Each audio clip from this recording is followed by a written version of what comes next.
Hello and welcome to grammar class. Prepositional phrases is our topic today.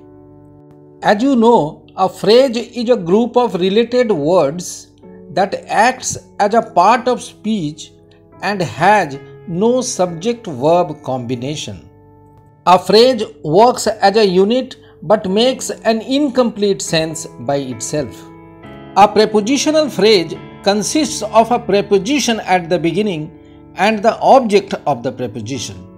The preposition at the start of the prepositional phrase is called the head word or the head preposition. And the prepositional object contained in the prepositional phrase is either a noun or a pronoun or a gerund accompanied by its likely modifiers. In short, in a prepositional phrase, we have the head preposition at the beginning, followed by the prepositional object and possibly the modifiers of the object.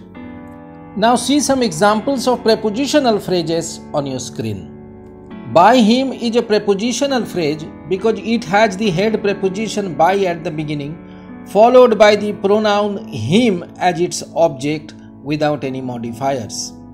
In front of my house is also a prepositional phrase because it has the compound preposition in front of at the beginning, followed by the prepositional object my house, where my is the pre-modifier of the noun house.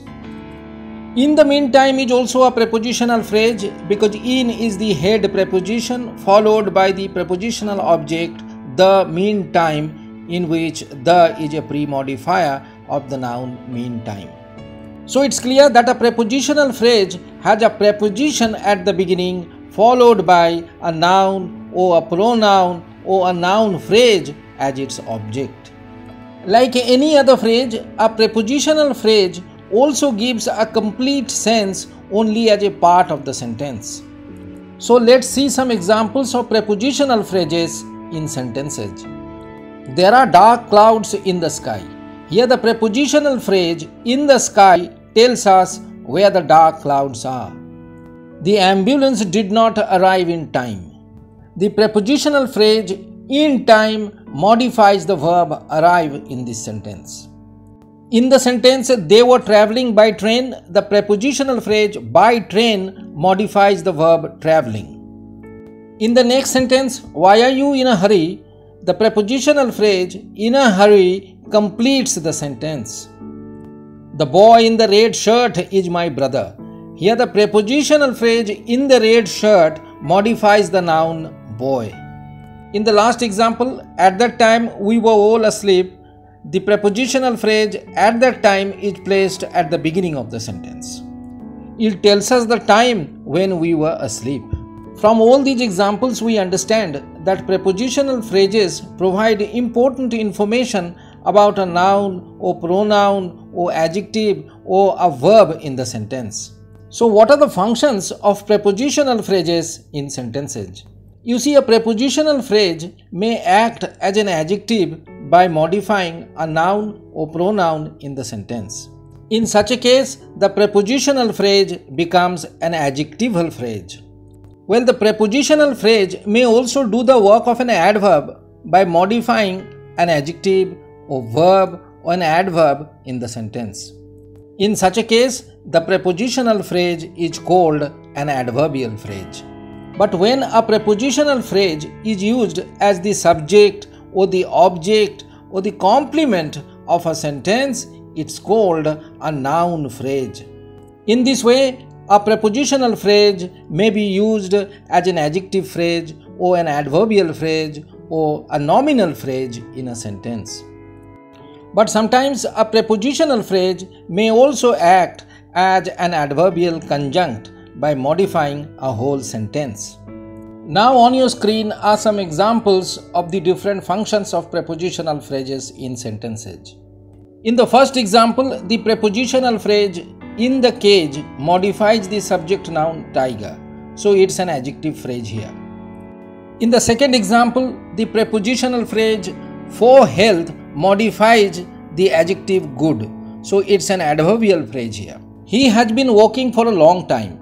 In this sentence, the prepositional phrase for a long time is modifying the verb has been working. So it's doing the work of an adverb. In the last example, the man in the red shirt lives in Japan. We have two prepositional phrases. The first prepositional phrase, in the red shirt, modifies the noun man, so it's an adjectival phrase. While the other prepositional phrase, in Japan, modifies the verb lives, so it's adverbial. Next, in the sentence, under the bed needs a thorough cleaning, the prepositional phrase under the bed is used as the subject of the sentence, so it's a nominal phrase. In the next sentence, the prepositional phrase after dinner is the subject of the sentence, so it's a noun phrase here. In the next example, he is not lazy, on the contrary, he is very hardworking. The prepositional phrase on the contrary is used as an adverbial conjunct. On the contrary is modifying the whole sentence, he is very hardworking. Similarly, he is a respected teacher. In addition, he is a social worker. Here the prepositional phrase in addition is modifying the whole sentence, he is a social worker. Hence, it is also an adverbial conjunct. Remember, an adverbial conjunct modifies a whole statement or sentence in a given context. Up next, we have aligned prepositional phrases. When two or more prepositional phrases which are placed side by side in the sentence modify the same noun or verb, they are said to be aligned prepositional phrases. For example, the girl with long hair on the stage is my sister. In this sentence, the two prepositional phrases with long hair and on the stage modify the same noun girl. So, these two prepositional phrases are said to be aligned prepositional phrases. Again, in the next example, he died in a heroic manner for his motherland. We have two prepositional phrases, in a heroic manner and for his motherland. Both these prepositional phrases modify the same verb died. So these two adverbial phrases are said to be aligned prepositional phrases. Up next is embedded prepositional phrases.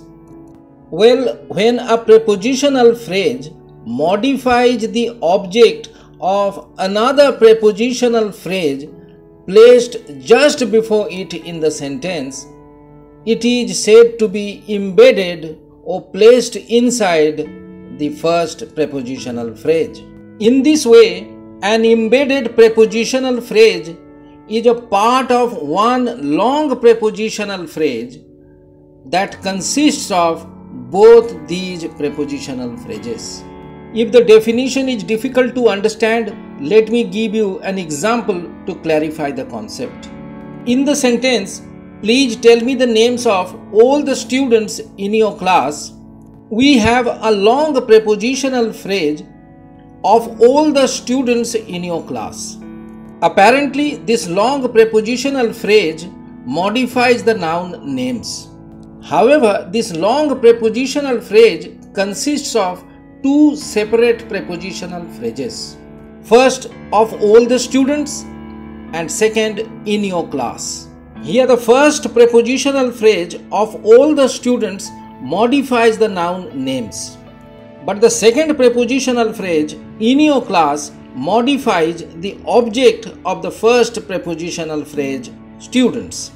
And hence, the second prepositional phrase, in your class, is said to be embedded in the first prepositional phrase of all the students. But remember, prepositional phrases should be used carefully. Reckless and excessive use of prepositional phrases may lead to ambiguities.